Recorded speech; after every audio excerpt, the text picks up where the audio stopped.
Hey, Prolific community. Welcome back to the Prolific Hub podcast, a digital archive of all things life and the pursuit of creative entrepreneurship. I'm your host, Aaliyah Cheyenne. This podcast celebrates all of the change makers, way makers, and world builders who are charting their own paths and inspiring others to do the same. We highlight creatives, solopreneurs, entrepreneurs, and also discuss everyday life topics. If you've already rated and written a review for the podcast, thank you. If you haven't had a chance to just yet, it's never too late. Reviews help tremendously in the podcasting world, so I appreciate you taking the time to leave one. The best way to discover new podcasts is by word of mouth, so keep sharing the Prolific Hub podcast with your tribe. Be sure to follow the show on your favorite podcast platform and subscribe to our YouTube channel. If you'd like to show even more support, text the show, send in a voice note, or consider a monthly subscription.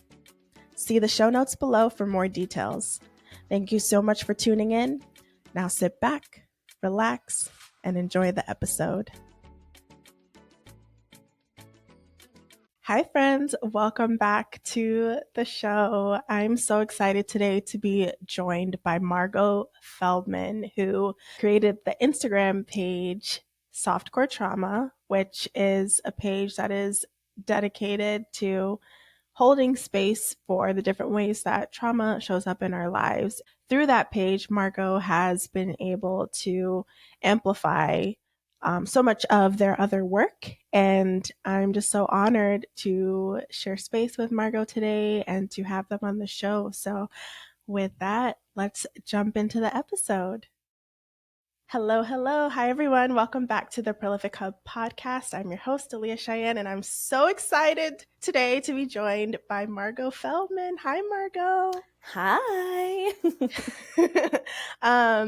Margeaux, I am so happy to have you on, and I usually love to kick off with an introduction for you to share more about who you are and your work, but I also love to share how I found out about you. And like many things, social media is a big place, but I want to say I learned about your Instagram page, the Softcore Trauma page, maybe 2 years ago.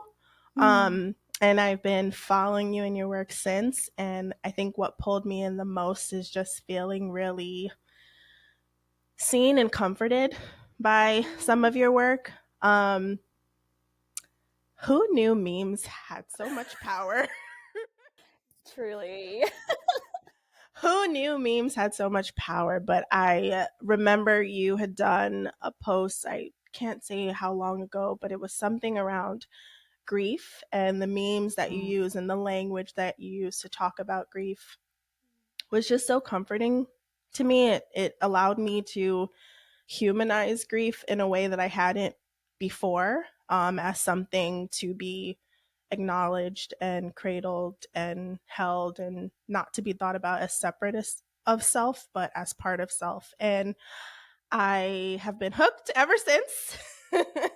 And so honored to have you on today. So Oh, thank you for sharing. That's so it's such a strange thing I kind of just, I have my own feelings around the language of influencers and content creators. So I just like to call myself a human on the internet. Yes. And as a human on the internet, it's just so nice to get to hear what has resonated with folks, because it is just such a, crazy space where I'm just putting memes out into the world and hoping that they land. But it's just really nice on my end to get to receive some of your story about how you came to my work. So thank you.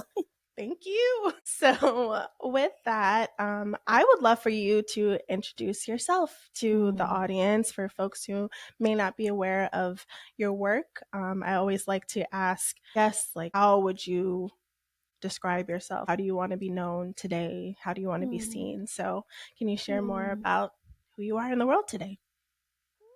The desire to be seen, and simultaneously the desire to not be seen. Not be seen. So my name is Margeaux. I use they, them pronouns. I am non-binary because I just never want to be put in a box. And I feel like that is something that, has taken shape across all arenas of my life. I am someone who's chronically ill. I'm someone who lives with complex trauma. So those are always kind of with me on the day-to-day. Their presence changes and shifts depending on the seasons. But, more recently I have been in like a pretty high pain flare state that I haven't experienced in many years. And so Wow. that is like a passenger with me right now. So other ways that I like describe myself, I'm a writer. That's like my passion, my heart's desire in the world, the thing that fuels me and makes me happiest. I also am learning to claim the label of like artist. I do visual art, obviously memes, which I absolutely consider a form of Oh, art, yeah. and like I think are going to be like studied as like an art form of our like age in many years to come. But I also work a lot in collage. I've done an installation. I just like love. I love and I just need to be creative. So that really, whatever shape or form that takes, is really just like my lifeblood. And then I guess the other piece of me that feels important is that I am a public educator. I'm just like so passionate about, and I'm sure we'll probably talk about this, but like Oh, yeah. taking all of the things that I had the privilege to like learn through being in academia and going to graduate school, and being able to translate that in ways that are accessible for folks who either just like have no interest in, reading all the books, like reading all the theory, or who for so many different reasons can't access higher Right. ed. And yeah, I just believe that education should be like a free resource. And so, I really see all of the work that I do, whether that's like webinars or workshops or the memes that I make or my writing, as educational as much as they are like also personal. Yeah. Yeah. Thank you so much for sharing all of that really impactful, really transformative work. And I love the idea, or not even the idea, but the lived practice of, I don't know if distilling is the right word, but yeah, distilling Yeah. information from the theoretical, from the like academic to, you know, using written word and language to just really help people to understand complex ideas and complex ideologies around trauma, Mm-hmm. and really simplifying it in a way that a lot of people can digest. Maybe if they don't have access to academia, they don't have access to other resources like therapy and things like that. So that's how I kind of view a lot of what Mm-hmm. I love about your work. And yeah, I'm just really excited to have you on. So I want to jump in on the latter end of all those great things. We're going to talk about everything, but really wanting to kick it off with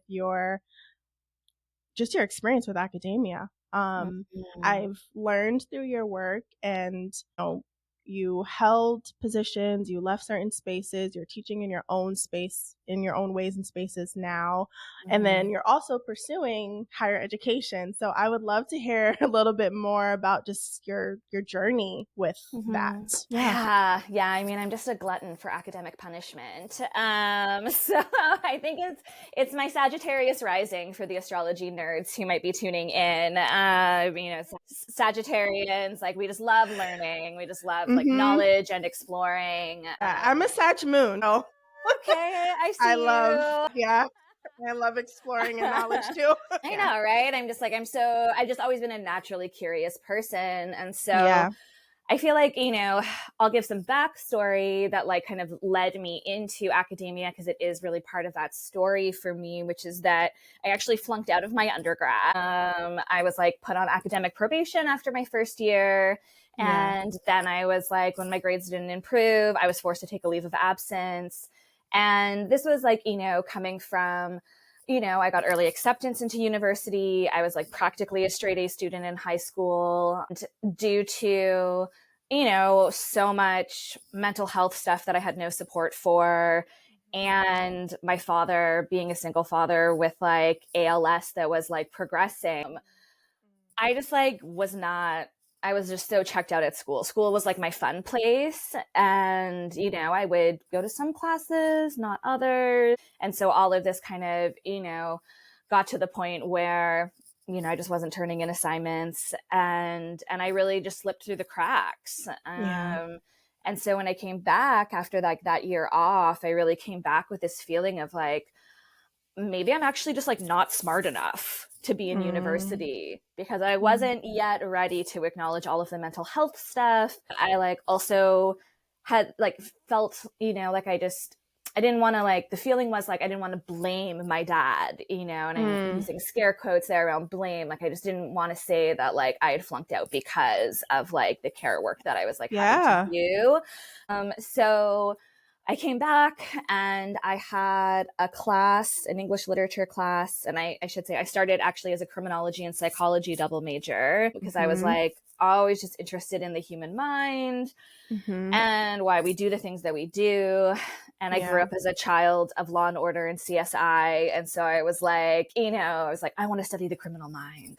Mm-hmm. And so after like flunking out of, you know, both of those programs, I was like, okay, I'm going to take some of like my favorite classes that I had in high school, which was like English lit and philosophy classes. And I had this professor who was also my TA who clearly saw that like I was like a bright student Mm-hmm. and that I had like very intensely low self-esteem about like my Mm-hmm. capacities. And he Mm-hmm. was just like so encouraging and supportive. Yeah. And that was the moment where I was like, I want to be this person. I want to be the professor who sees students like me and can like give them the support they need to succeed. Yeah. And so from that point on, I was like, all right, I'm going to grad school. Like that is what has to happen in order to Mm-hmm. be a professor. And so I did my master's, and then I went into my PhD. And I knew going into the PhD that already the job market did not look the way that it used to. That tenure track jobs, which are like the only jobs that have like real job security, were disappearing. And more people were going to grad school because that's what you had to do to get Yeah. jobs. Yeah. And so the, you know, I knew that the supply and demand was like just way out of whack, but I still was like, I'm just going to give it a shot. Realistically, even though I am a grossly underpaid graduate student with like next to no funding, this is however many the next years of my life I'm going to get to spend writing, teaching, and Mm-hmm. reading. And those are my Yeah. favorite things. Yeah. So it was probably, it took me 8 years to do my PhD, which is about like pretty average for Mm-hmm. a literature program. And that's in large part, almost, I would even say entirely, because the arts programs are not the ones that get funding. So, you know, you get the little kind of funding package that you get from the university, and then you're having to take on summer teaching and additional work. So there's really like no time to be like writing the dissertation. So, but it was probably maybe 2 years before I finished that I just realized like I did not want to have to move to like rural wherever to get the tenure track Mm-hmm. job because that's Mm-hmm. usually how it works. You kind of have Mm-hmm. to pay your dues somewhere. And as like a queer, chronically ill, like disabled person with like radical politics, I was like, I don't want to have to move somewhere where I am not going to be able to find community. And I was also just like really getting a sense of like the intense workload expectations of tenured faculty, but like then especially for like adjunct or contract faculty, like the number of courses they were having to teach and Yeah. that they would have to reapply for each year, not knowing they would have it. And as like a kid who grew up poor and like did not have like financial stability, I was just like, I don't and I can't in this chronically ill body Mm-hmm. work that That. amount. Yeah. Yeah. Um so that was like sort of one piece of like you know sort of figuring out that I needed an exit plan. And then I think the other part of it was just pure exhaustion at just trying to do so much activism within like the university space and just realizing just the layers and layers of capitalism and the layers of oppression that the institution was just so invested in. And I just like was like, there has to be a different way that we can like learn and do education. So, around about probably 2 years out from finishing, I had started just doing like workshops in public, like community spaces. And I had started like writing zines and like publishing them. And I had started to have my Instagram following started to like grow slowly but surely, so that by the time I was done, I actually kind of, without any real planning of this being like my full hustle, I thought it was maybe going to be like a side hustle. Yeah. It became clear that like I could do all of the things that I loved from being in academia. I could do them outside of academia in all of the radical ways that I wanted to do them. And I was just like, well, great. I mean, it hasn't been without its like struggles, which we can definitely talk about, but hilariously, I came out of it just realizing like, oh, I've actually set myself up to do the things that I love without being beholden to this like very oppressive institution. Yeah. My goodness, there's so much in there. I think something that really resonated with me is just the impact of people who believe in us, despite the things we might be going through in our personal lives, like having those teachers or professors show up for us is so important. It makes me think about a professor I had who kind of tough loved me one day, like looked me in the face and was like, "You're so much better than this. You're so smart. What are you doing?" And that one professor drastically changed the course of my, like, I finished undergrad strong because of her. Prior to that, I was on academic probation because I didn't care. There's a lot of other things going on, and I was just like, this is not my priority. And it took that one professor like seeing me and believing in me to be different.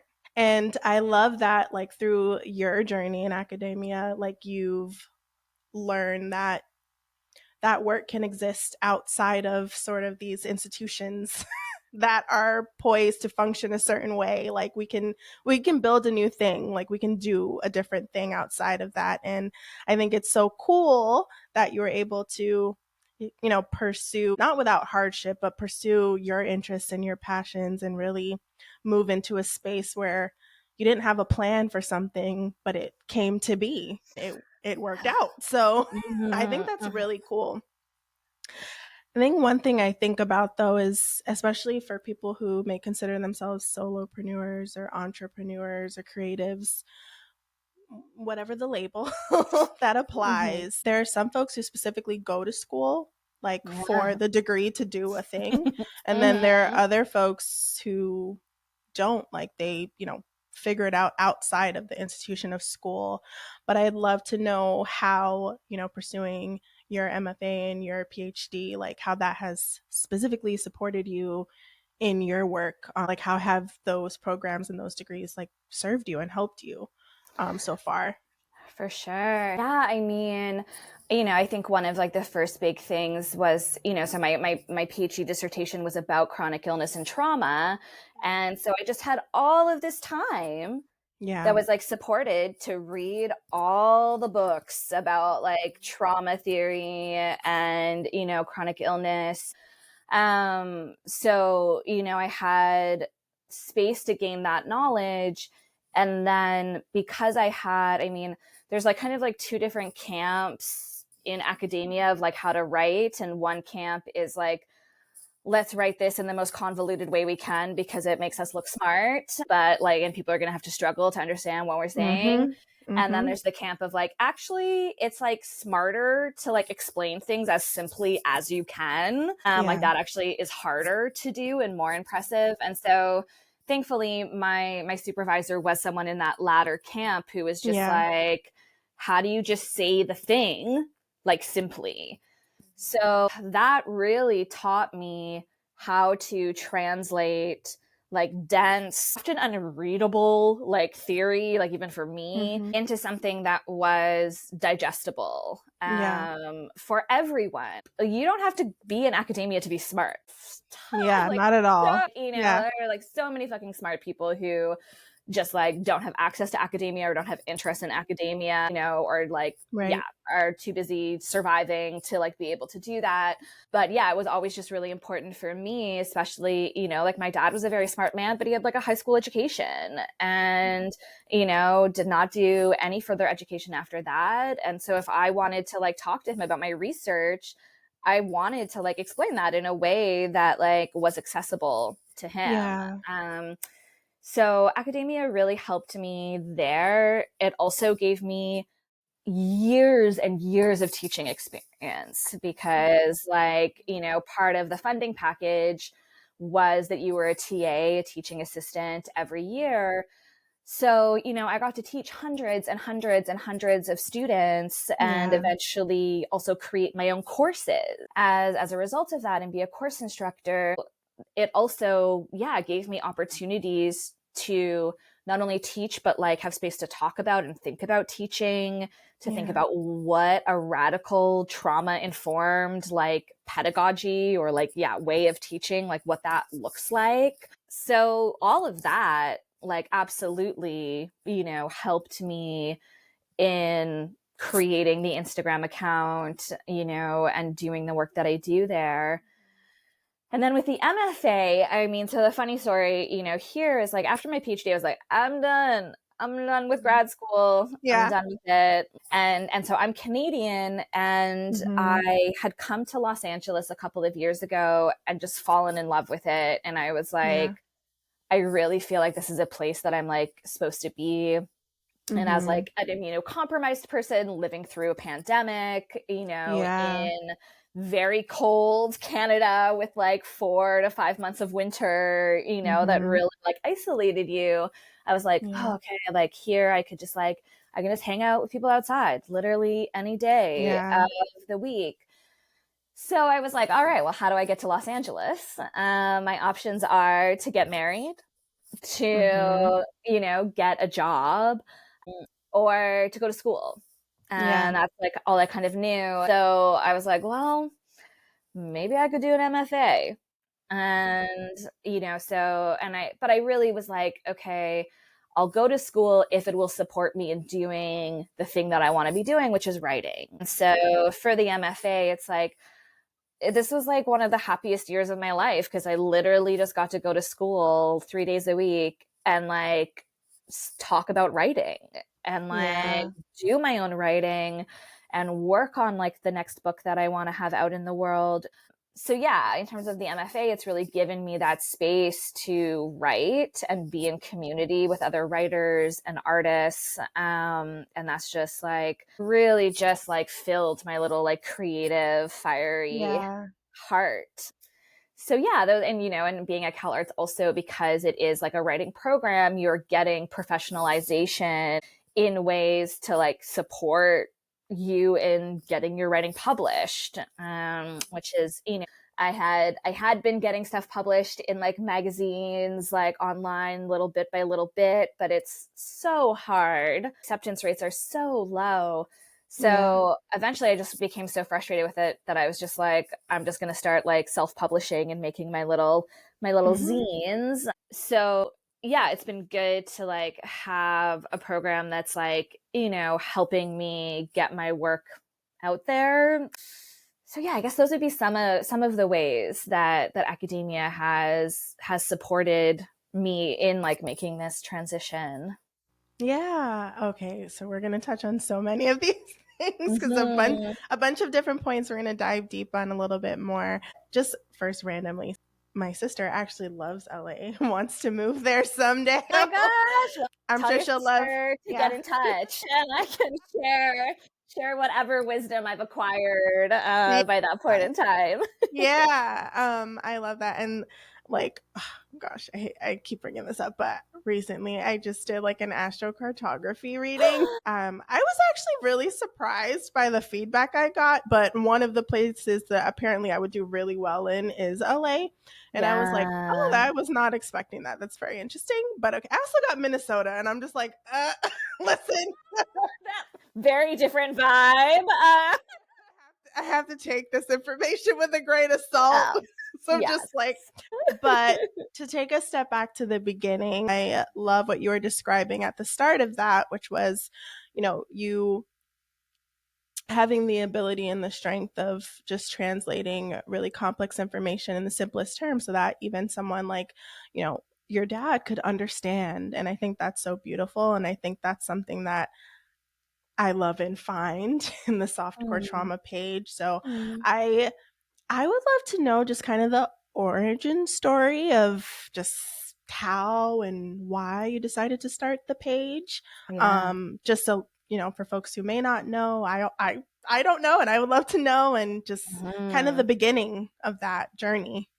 Yeah, absolutely. So it's really funny. I am like an archivist. I like do not get rid of like anything like, So if you actually were to scroll all the way down to the start of my Instagram, you would like see these like original posts. Making memes was something that only started a couple of years ago for me. Mm-hmm. So Yeah. originally I started the page just I think under the handle Floral Manifesto because I had a blog called Floral Manifesto, Okay. and some friends were just like, you should have an Instagram account where you're like sharing, to like promote the blog. And I was like, Mm-hmm. okay, sure. So I Yeah. like started, there's like the blog was sort of about the intersections of fashion, feminism, and feelings, and a lot of the ways in which like clothes can like support our mental health, and wanting to offer a different kind of narrative to fashion, because like we often think about it as something that's like antithetical to feminism, like the fashion industry, and it is in so many ways. But I grew up with a mother who loved clothes, and she Yeah. passed away when I was 11, and so that was always something Mm. that like I Yeah. continued to like have with me. Like I just love Mm-hmm. clothes. So Mm-hmm. if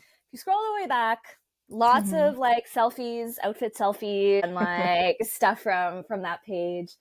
Yeah. Then as I was starting to think about like trying to like publish writing, I started to share little snippets of my writing on the page. And that's when I like really noticed like the account start to like grow. I think I had like over like 1,000 followers, and which felt like massive at that point in Mm-hmm. time. And then I also started to like make posts that were very like kind of like infographic-y, definition of terms, and like, talking about like trauma and breaking down different kinds of like theory that I was like reading.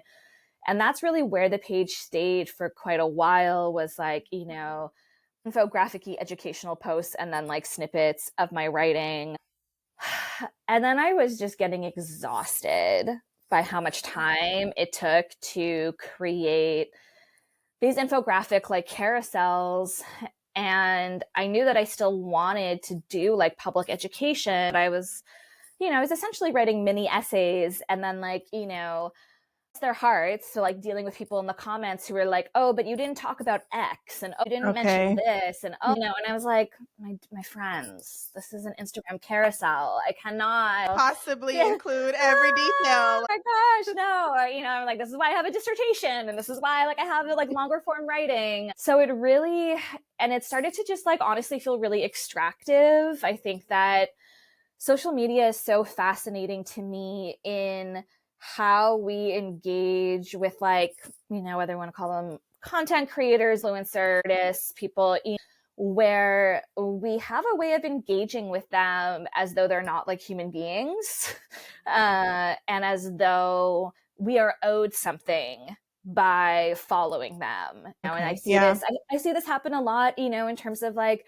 folks who have been like, since like October 7th, talking a lot more about politics on their page, for example. And then people being like, I thought this was a page for like X, and now you're talking Yeah. about this. And Yeah. Yep. we're just like, friends, it's all interconnected. Yeah. So, especially with the block list that's happening now with oh my, celebrities who have been very silent since October 7th. Yeah, yes, very interesting. absolutely. I know. It's just like, yeah. And I mean, I get on the one hand, especially now that I have the platform, that I do, I do think it is super important for us to be using that space to talk about like atrocities that are happening in the Oh yeah. world. And, I think again, we can also just really dehumanize those who are like on the other side of that account and talk to them in ways that we wouldn't talk to people if we were just talking face to face, like Yeah. in the Yeah. world. And so that's like another thing that I kind of just like watch and I'm always just like interested in and have definitely been on the receiving end of, what other people's expectations of me are. Yeah. Yeah. And, having this very parasocial relationship where I'm like, I don't have any clue who you are. And like, I'm sharing my most vulnerable like bits and pieces here. So Yeah. all of those things just kind of came to a head. And I was just like, fuck, like I dreaded going onto Mhm. Instagram.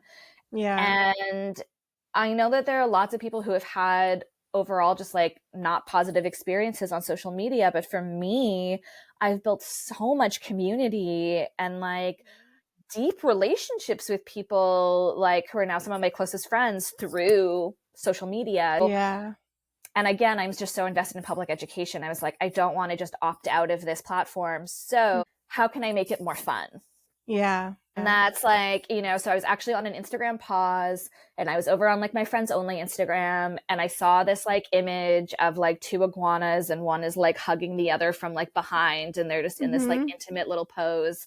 And I Yeah. just like posted it on my stories with like, some little like meme captions. Yeah. And then that, when I came back from my break, I just like shared that, like not necessarily with any plan to become a meme account, but I was just like, this was a fun thing I made. And people just went like crazy for it. And I was like, all right. So instead of spending like hours making this like detailed mini essay infographic, I can actually just spend my time looking at photos of cats on Pinterest Yeah. and then Yeah. like, making memes. And it was the making memes that like I think probably before I started making memes I had maybe 20,000 followers and then I mean now in like the 2 or 3 years I guess that I've been doing that now have like close to 350,000 followers. Yeah. So it's just kind of wild. I didn't really know there was a niche market for memes about trauma Yeah. with like cute animals, but I tapped into Clearly. that. It has Yeah. resonated. Yeah. I love the evolution of that. And also thank you for, sharing and being vulnerable. I know it's obviously not easy to talk about having been or having to be a caregiver to a parent, and then also having dealt with the loss of a parent, especially as a young child. So holding space for you for that. Thank you for sharing. And I'm glad that you have found ways to honor your mother through fashion and through other things, and how that's evolved over time. So I think, yeah, that's a very beautiful evolution. Who knew? Who knew? Well, and I share that because it's like, I feel like through again, this is like, like I didn't go to school for business. Once I like realized that I was going to make this my business, I started following some like accounts that did like business, like coaching Yeah. or whatever. And Hmm. all of the stuff that I was seeing on there was like so not what I was doing. Especially it's like, like always be consistent, like, Hmm. create this. And I was just like, again, like, don't put me into a box. I really want other folks to like know that like for me, I think what's made me successful is always honoring my authenticity and like Yeah. not, and this was the same in academia. I did not do all of the things that I was told to do in academia, which was just, like publish academic papers. I was like, no, I'm going to like publish my like personal essays and run Yeah. teaching conferences and do like, activism, and all of those things are like what has like led me to being successful. Yeah. And similarly on my Instagram, when I was no longer feeling good about like what I was doing, just deciding to change and like people, you know, following along with that. I think it's like it gives, my hope is that it gives other people permission to honor their evolution and to just like do what feels right to them rather than be like, oh, but this is not my business plan and like I'm, you know, deviating. I really do think that we all can like feel another person's authenticity and that again just really gives us permission to be our authentic selves. So many things with that. I love podcasts. I'm constantly listening to them. Mm-hmm. And I was listening to another show earlier today where the person also has a pretty big following on one account, but she was describing that on one hand, it's been able to support her to share her other great works. But on the other hand, like there's so many changes with social media constantly, especially Instagram, that it's made it hard to do certain things and grow. And, you know, she was explaining different sections of her, like groupings of her following. Like not everybody who's following you is active. Like some people are accounts that have been abandoned. Some people don't engage. She was explaining all of those things. Says something similar that you are also saying, like, I don't want to be put in a box. I don't want to feel caged in. And both of you are speaking about, you know, following your evolution and being authentic to yourself. And I think that's so important in your work. There's someone else that I listen to, and one thing I love about their work is that they always show up authentically. So they're never in spaces or in rooms where they have to perform because they surround themselves with situations and positions where they can be their true and authentic selves. They don't have to fake it or hide or perform. So I love your advice about remaining true to yourself, being authentic, and honoring your evolution, because maybe where you start is not necessarily where you end up. And I think that's really beautiful. I would love to know more about the different offerings you have. I know you're an author. I know you have like the anchored card decks. Like I know that. Like I love your newsletter. So I would love to know more about the offerings you have and like share more about your work. I mean, it's so funny. I'll just say too, like the process of like figuring out how to make sense of all of the different things that I do has been like a hilarious part of like being my own boss, of like, you know, trying to even just like create a website that like encapsulates like all of the things and like, how do I organize this? So there's a ton of different things that I do. So I guess so I've got, you know, I do fairly regular like webinars or workshops, usually around the topics of like relationships and trauma in some way, shape, or form. So I actually have training in like conflict resolution. And so I have a series of workshops on like, you know, trauma-informed conflict transformation, because, you know, I'm constantly thinking about the ways in which, yes, like trauma like impacts our relationships, but like really the world that we live in that has caused the trauma has not taught us how to be in the kinds of relationships we actually like want to be in. Like, you know, we're either like totally conflict averse or, you know, we are like going to battle and like we don't actually know how to like move through conflict, you know. And then I've got another workshop on like boundary work from like a trauma informed lens. So there's a whole host of like different workshops and webinars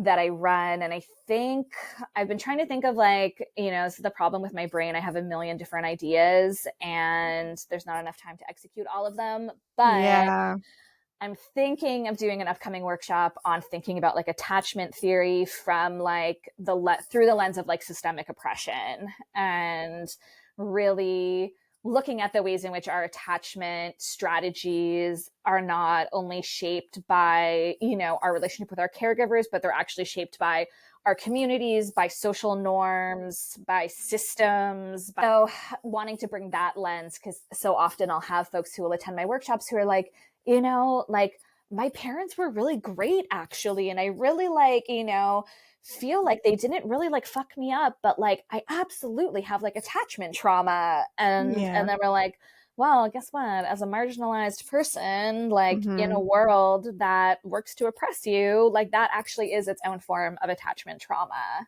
Yeah. And Yeah. so Interesting. Mm-hmm. so stay tuned for that. Yeah. I also, yes, I have a Substack newsletter where I share my longer form writing called Carescapes, and I've just started a special part of that is behind a paywall, but like with a very clear, if you cannot afford the $5 a month, like just Mm-hmm. email me. But I Yeah. sort of needed a boundary around this more vulnerable writing, which I'm calling my wounding / wanting diary. And Yeah. Yeah. really about like the ways in which wounding and wanting are so like inextricably linked for Yeah. me. Yeah. And really trying to explore why that is and like what that's like looked like throughout my life and how I'm like healing from that Yeah. in the present. I also like this is haven't been able to make an official announcement yet, but I do have a publisher for my first book.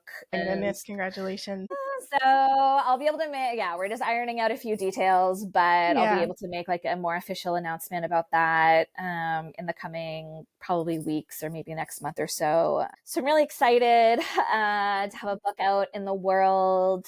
And yeah, then I have a deck of cards that I made called Anchored, which like Yeah. actually just started when my like chronic pain and CPTSD dissociation just like really took over my life and I couldn't Mm-hmm. write. Writing was Mm-hmm. like impossible, but Yeah. I needed to create. And so I started creating these cards. Some I call them like intuition cards or oracle cards. I've called them like anchor cards because each card represents like a different practice or feeling or strategy that we can use Yeah. to help our nervous system. So I launched that almost a year ago, pre-orders for that. And it comes with like a 200-page guidebook that I wrote. I was like, Wow.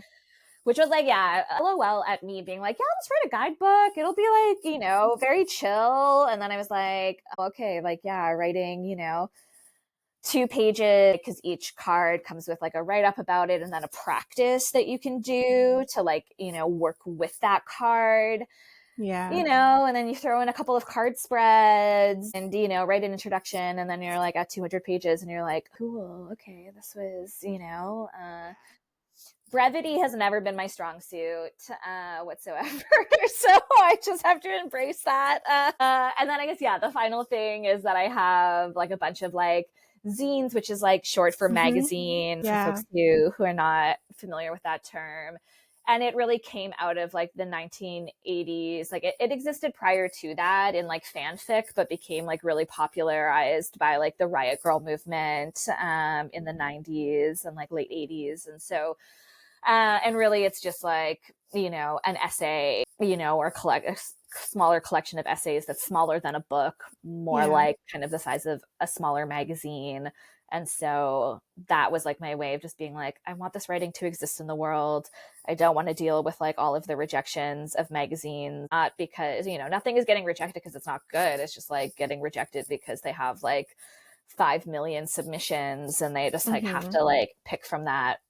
Yeah. So those are all the things. Then, Mm-hmm. because I'm crazy and want to always do more things Yeah. coming up, and I just haven't figured out the launch for it yet, but I am starting like a Discord server for the softcore trauma Oh, cool. community Cool. because I just love helping. Like, I just love being able to be in community. And like, I know that so many people struggle to find community. And so it'll be a space where there'll be like regular like monthly events that will happen, and there's like Yeah. a whole bunch of different channels around different topics for like folks to connect, and I'm really excited for that space to Yeah. exist and grow. I love all of that. Those are all such beautiful offerings, but especially that last piece because as you know, one of the questions I had for you about how you've seen, how have you seen your work foster community, and you've answered that several times over. You've been able to cultivate friendships from your work. You've been able to see other people connect with each other through your work, and now through launching this Discord server at some point. Yes. That'll be another way for folks to foster community, and especially during a time where there's so much loneliness happening. Like we see it in trends on social media. You know, people are experiencing loneliness at an all-time high. In a lot of ways, for people who are part of your community, this is sort of something like an antidote for that, like a remedy for that. So I think that's really beautiful and special.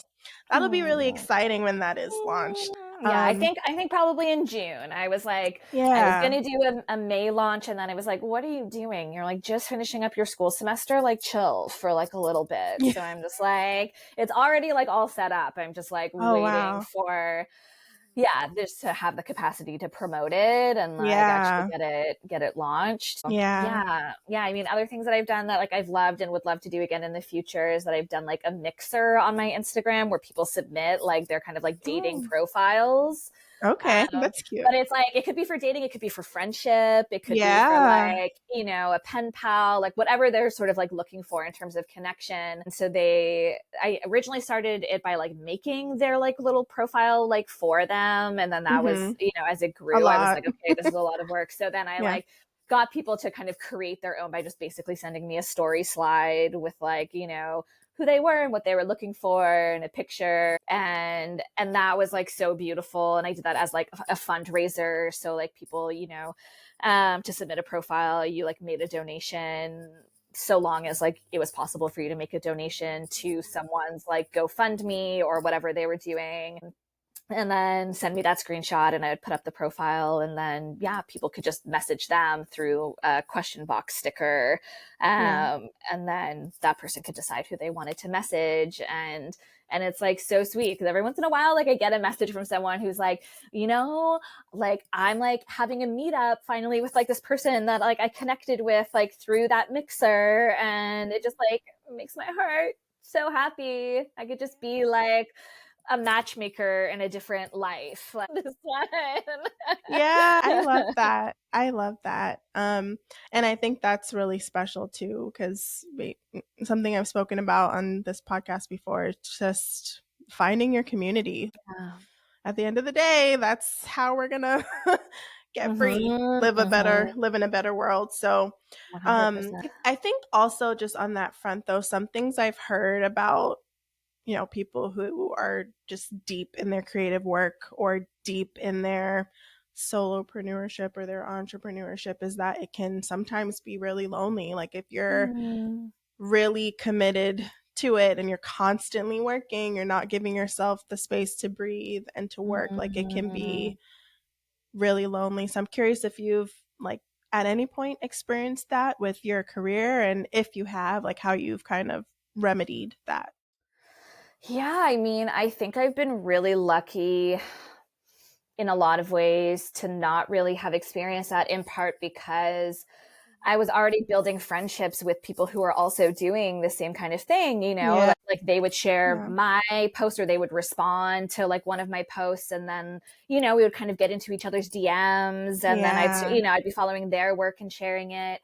So I already had probably like a handful of, you know, like social media friends who were also doing their own thing. So I was really grateful, you know, to have people that I could bounce ideas off of, you know, or in moments where the internet was like not being a super kind place, like I had people who I could talk about those experiences with, you know, and I'm grateful because I have like amazing best friends and like an amazing partner, but like, you know, they're not doing that kind of work. One of my besties is, but like she actually really has to be off of social media for like her mental health. So like being able to like, so I mean, for folks who are feeling that loneliness, I would just say like, who are people like that are doing this work that like you really love? You know, it might sound like scary or like, you know, vulnerable to like slide into their DMs. But like for me, whenever someone's like done that and just sent me like a message, it's like makes my day. So, you know, if you can, you know, just do the brave, scary thing of like putting yourself out there, I'm sure that those people probably are also feeling disconnected and isolated, and like they would love to have someone to connect with who understands what it means to do this kind of work. Yeah, I just, community has always just been so important to me. So even, doing a PhD, when you're doing your dissertation, you're largely just like alone, like in wherever it's like your office or your home or wherever it is, like, cranking out this like dissertation. And I just knew that I would be miserable if I was like never seeing people, in those days. Like I created like a writing group, and we met virtually once a week to just like work on our writing together. So that's like another thing I would suggest. Like if you know, at least just all it takes is one person. If you have one person, that you feel comfortable enough just like saying like, hey, do you want to have like a virtual meetup, like, once a week or once a month, where we can just like share digital space and talk about what we're working on, and then just have some quiet work time that we're just sharing together. Like that really, it's also a great accountability tool, because somehow when there's someone else on the screen, even though they have no idea what you're doing, you are more productive because of their presence. You're less likely to like, decide to get up and vacuum your apartment or do whatever other task there is to do. I love that advice. That's so good. And, it helps to alleviate some of those feelings around loneliness, but it also creates an accountability partner in a way. And I think that's really good too, especially in, work around creativity or building any kind of business or anything like that. I think that's so cool. So I know we're almost at time. I just have like 2 last questions for you. Yeah, great. So one of them is just around being highly visible and highly seen, and how that relates to trauma. I personally fundamentally believe that, especially as someone who is working on building a business, that I need to be able to show up as my full and complete self. I no longer want to be in spaces where I have to hide aspects of myself just to do what I need to do. And I know that despite the fact that so many people try to compartmentalize and put things to the side when they show up to work or anything else, those things still show up. So I'm very curious around your thoughts around the link between just maybe deep-seated feelings, whether they be actual instances and experiences of trauma or other things that show up, and how they impact our work.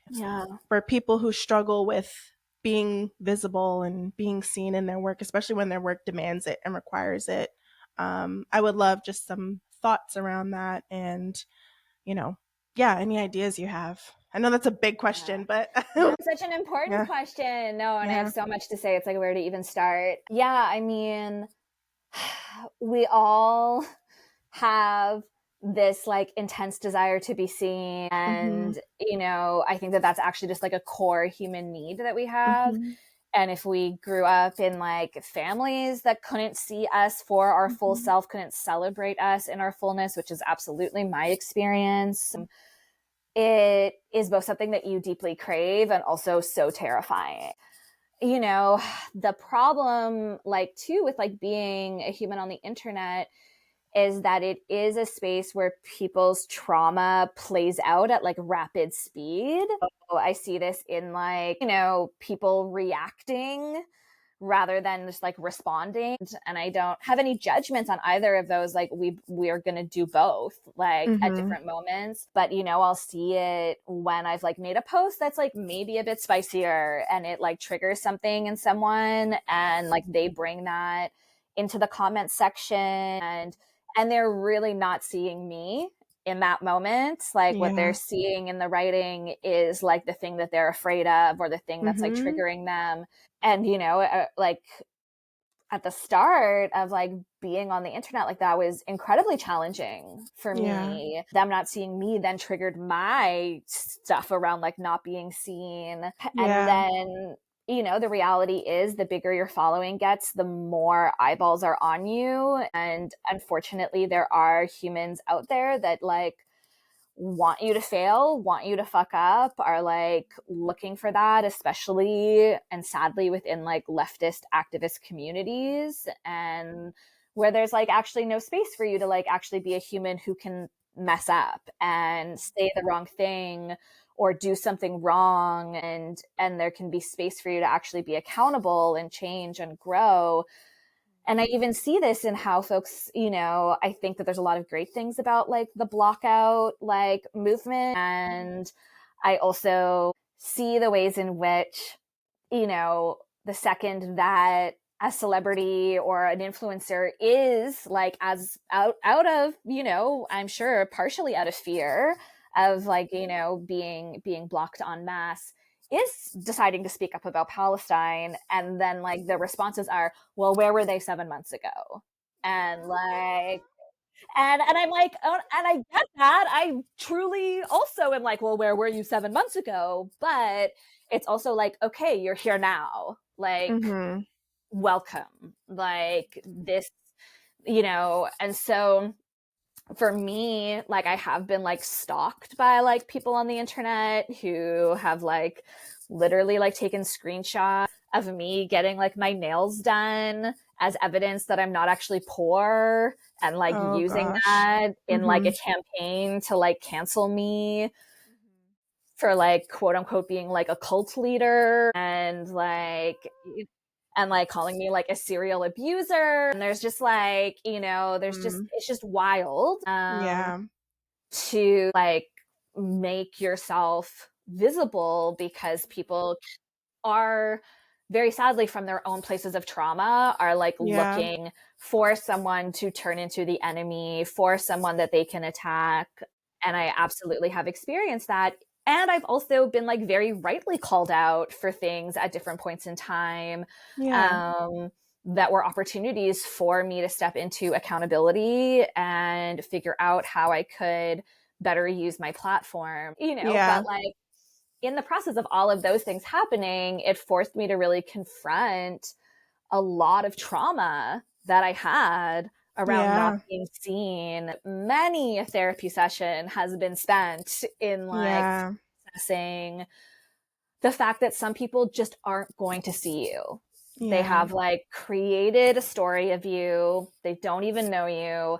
And that is the story that they're going to spread. That is the story that they're going to tell. And other people are going to hear that story and choose to believe it, and it breaks my heart and makes me really sad.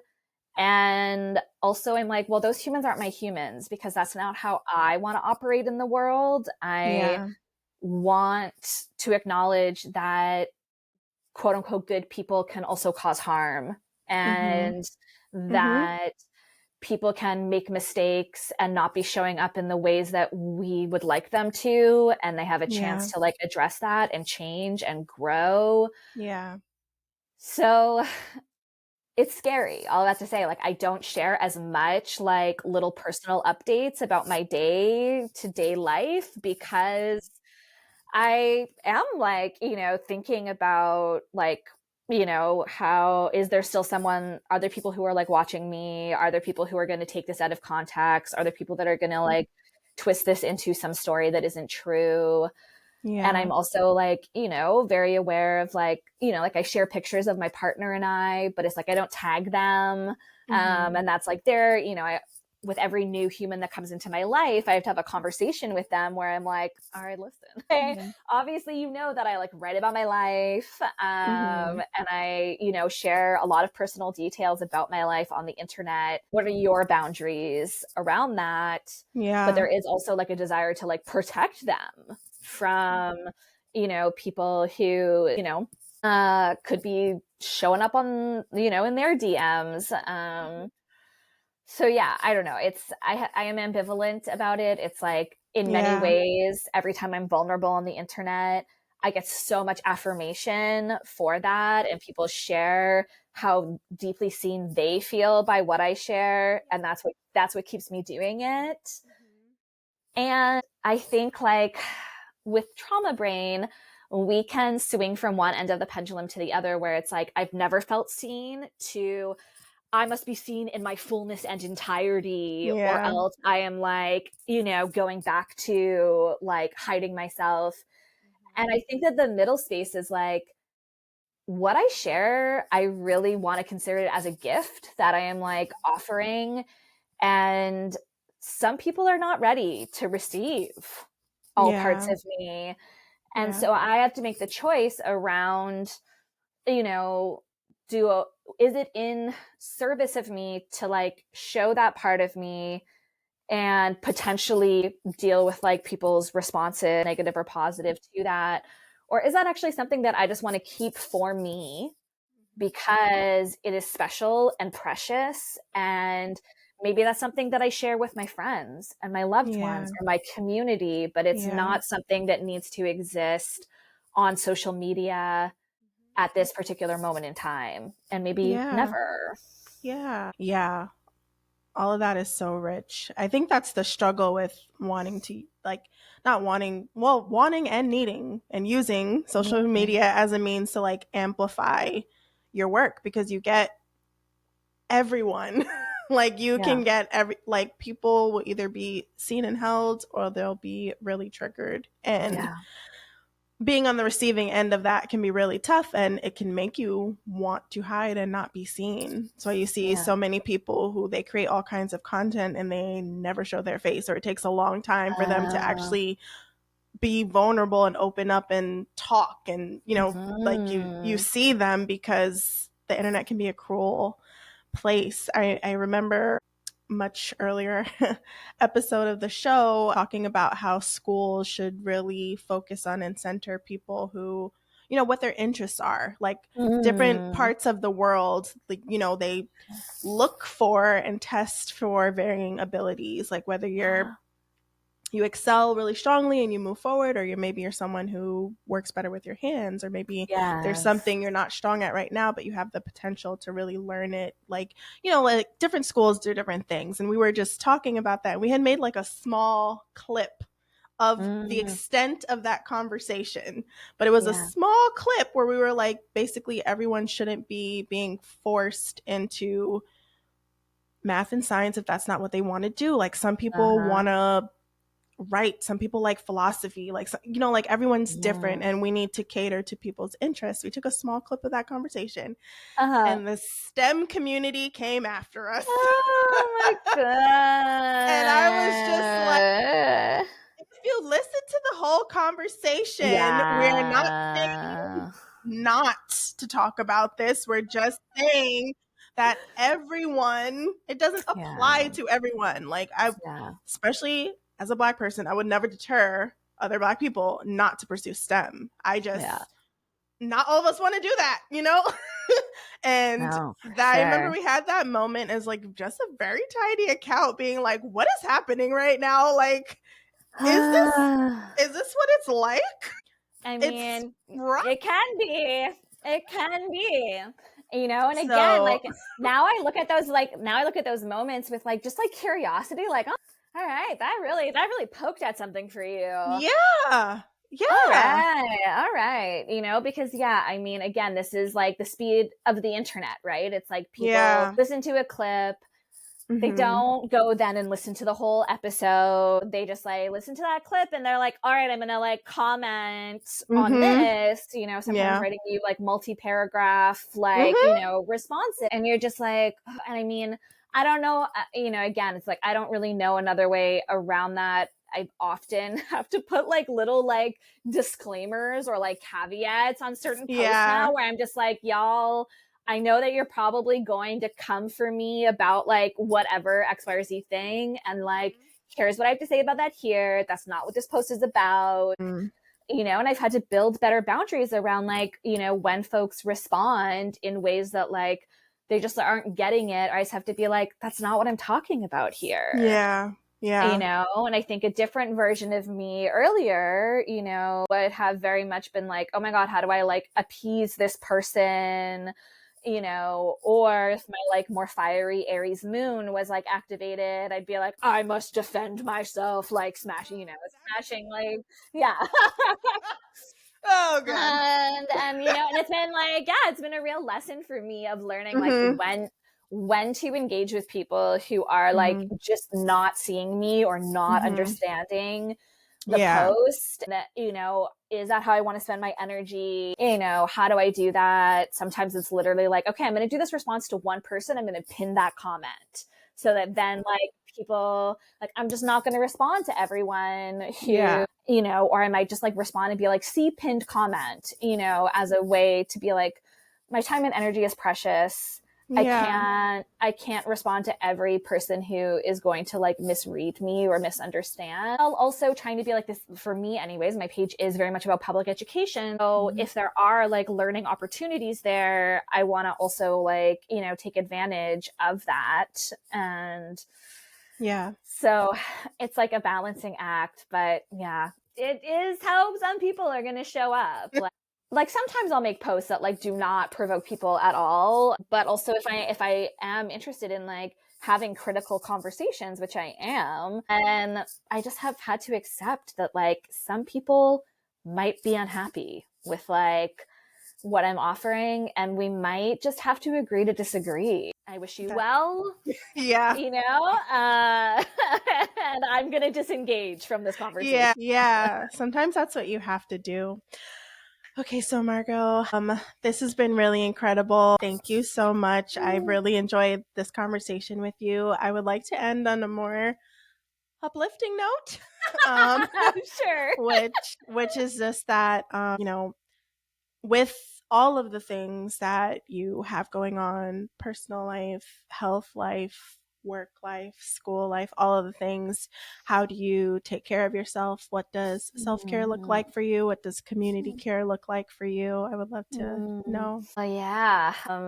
It looks like giving myself permission to sleep in if I am able to. Like this morning I woke up at 10 a.m. and then stayed in bed until 11 because one of my cats was like literally in the nook of my arm, and I was like, I just want to like be beside my cat right now. And so, you know, it wasn't until like 11 when I felt like, all right, I need to like have coffee and get dressed before this like, you know, podcast interview that like I would do that.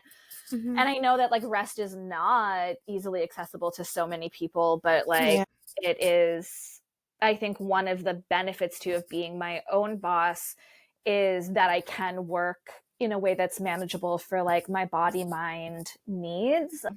I watch a lot of television. And it's so funny because I grew up in a house that like television dominated, and when I first moved out, I didn't have a TV.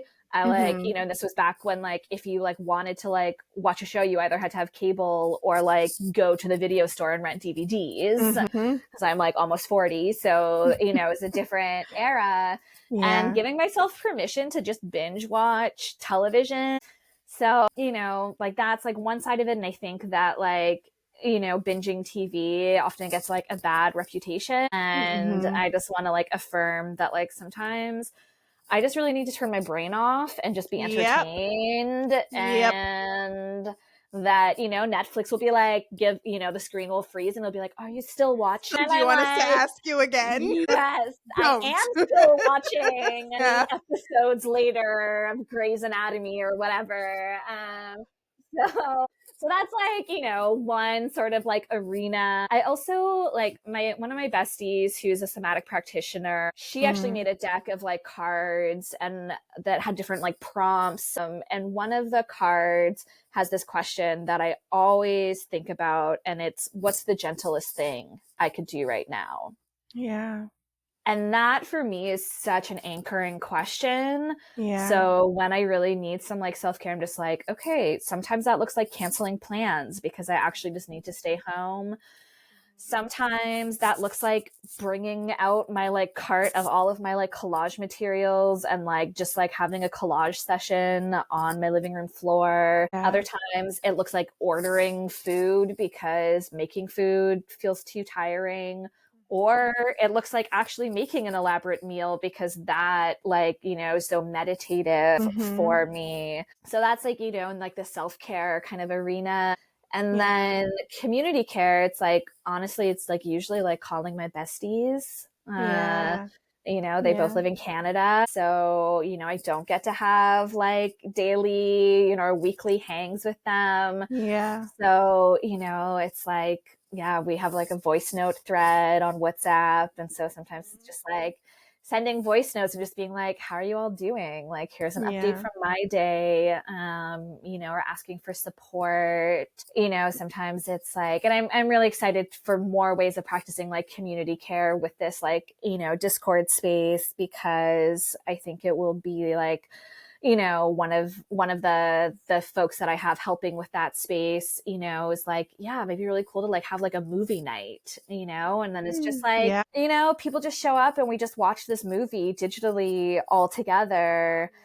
Because like that, just like sharing space, even virtually, like that's community care. And then I guess the last thing, I'll say is like so much of community care for me is activism. And it's like, I'm involved with the Students for Justice in Palestine group at Cal Arts. And so that's like one piece of community care, that nourishes me, but is also nourishing the community. I'm working on a t-shirt collab with someone who I did like a meme collab with, and like proceeds, like profits from that are going to go to just like supporting families who are trying to get out of Palestine. So I just think that there's so many, especially right now, opportunities for folks to be doing community care. Is there a student encampment like near where you live? Can you like find, that SJP chapter and see like what kinds of things they need? Can you bring them food? Can you send them like a Venmo donation so that they can like get, whatever it is they're needing? Can you just like show up and like share space like with them and be like another body? And I think that there's also lots of things we can be doing digitally that are just like so powerful and so nourishing to me. What a gift it is to be able to like do mutual aid, to practice community care, and get creative with each other on what it looks like to support to support one another. So all of that was just so incredible and so beautiful, like heavy on the activism and showing up in whatever ways folks can to support all of the things that social media has made so accessible to us, because we can see constantly, and connecting with community and with friends and binging shows. That's me. I've been rewatching an old show for months. There are seasons upon seasons. I'm just oh my like, gosh, it's so comforting. it is predictable too. Which we absolutely. So I think that's great. And even just talking about like, because I mentioned on here before, I don't always like to cook. So if it's getting the takeout, it's getting the takeout. But ironically, I've cooked the last like 2 days, and that's felt really good too. So I'm just like, leaning into what you need and giving it to yourself when you can, and showing up for yourself and others as you can. So I think that's really beautiful. Thank you so much, Margeaux. This was incredible, and I loved having you on. I loved our conversation. Thank you for showing up so vulnerably and sharing so much of yourself and your work with me and with my audience. I really appreciate that. Well, thank you so much, Aaliyah, for having me. It's so great to chat. And for just like I just feel so nourished by this conversation. So thank you. Thank you. That feels really good. Hi, friends. What an incredible episode with Margeaux. Margeaux, I am so grateful and thankful that you were able to join me on this episode and to be in conversation. It was wonderful. Thank you.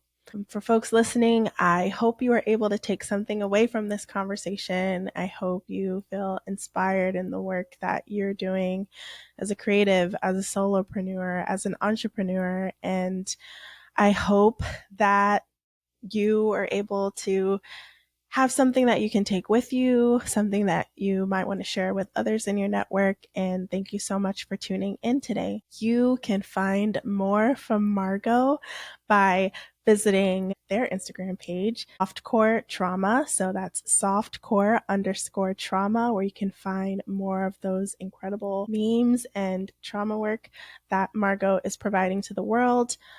They also have a link tree linked in their bio on that page that links to a number of other offerings, including their website, margeauxfeldman.com. And you can visit their website to learn more about their offerings, their workshops, ratings, and so many other incredible things at margeauxfeldman.com. And all of these great things will be linked in the show notes below. So thank you so much for tuning into another episode of the Prolific Hub podcast. And if this resonated with you, send a text to the show. Let me know what you thought. Send in a voice note. I would love to share more of just your thoughts and your feedback with other listeners and our audience. And I will catch you here on the next episode next week. Thank you so much for tuning in, friends. Until soon. Hey friend, if you made it this far, you're a rock star. Thank you so much for tuning in to this episode. The Prolific Hub podcast is hosted and produced by me, Aaliyah Cheyenne. If this episode resonated with you, please leave a 5-star rating and positive written review. Reviews help tremendously in the podcasting world, so I appreciate you taking the time to leave one. Be sure to share this episode with a friend and follow the show wherever you get your podcasts. Follow the Prolific Hub Pod on your favorite social media platforms to stay connected. Consider supporting the show with a monthly subscription or send us your thoughts on this episode via text or voice note. Find all of the juicy details in the show notes below. Catch you on the next episode.